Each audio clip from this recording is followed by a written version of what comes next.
Yung parang intro. Intro talaga. Skip intro. Intro din tong itong Kimi Mid na ipapakita ni Super Friends. No? Alright. So ang dami talagang bago na mapapanood ngayon sa unang laban pa lamang natin ng araw na to. Welcome nga pala sa pinakaunang game of this best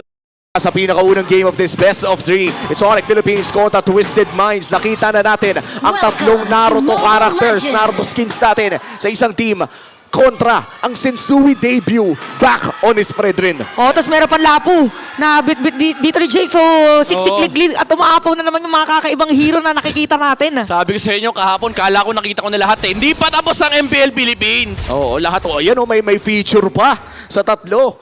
At si Brusco, naalala ko rin nung bago si Kalea, isa rin siya sa mga talagang gumagawa ng highlight plays. Oh, yung parang ang storyline pa natin doon, effective kaya si Kalei, magagamit kaya lagi. So, tingnan natin dito kung paano magiging kontrahan ni Escalera at ni Brusco. Kasi sobrang magkaiba yung hero nila mismo.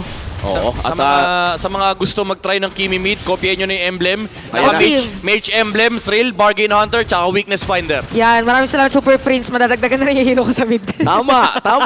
At ang nakakatuwa dito kay Super Friends is napapagana niya talaga. Pero teka lang, si James. Oo, parang bibigyan nata nila. Pero pinupuk lang para hindi ka agad makapunta at makapag-rotate doon sa ibang mga areas ng mapa. Nakaka-distract pala yun. Bigla kang susugurin ni Sasuke, tas nandun si Naruto sa likod. Oo nga eh. Magmimistulang Momoshiki dito. si James. Tsaka yung Lucas ngayon, di siya yung protagonist.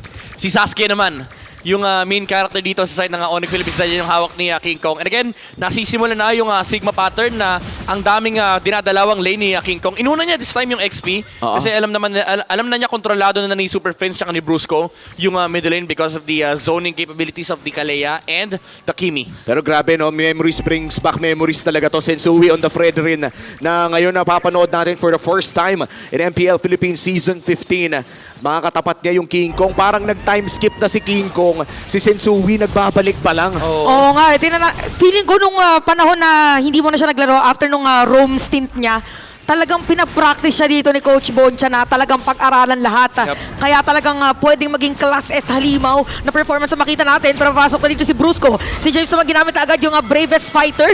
Habang yung turtle dito masisecure na Onyx Philippines sabay diretso. Laban kay Haji, grabe si Super Friends, nag-zone out na din. Kirk with the flicker in. Recta flash combo. Minsan lang natin makita si Kirk na mag-burn ng ganong kaagang flicker. Kaya nga usually si Kirk talagang nang-zone lang or nagko-commit ng ilang spells para makipag-trade. Pero yung jump na ganon, nakikita natin yun pero sa isang hero lang. Yung edit lang ni Kirk. That's true. And parang may bago atang nakain ngayon ng Onyx Philippines. Mas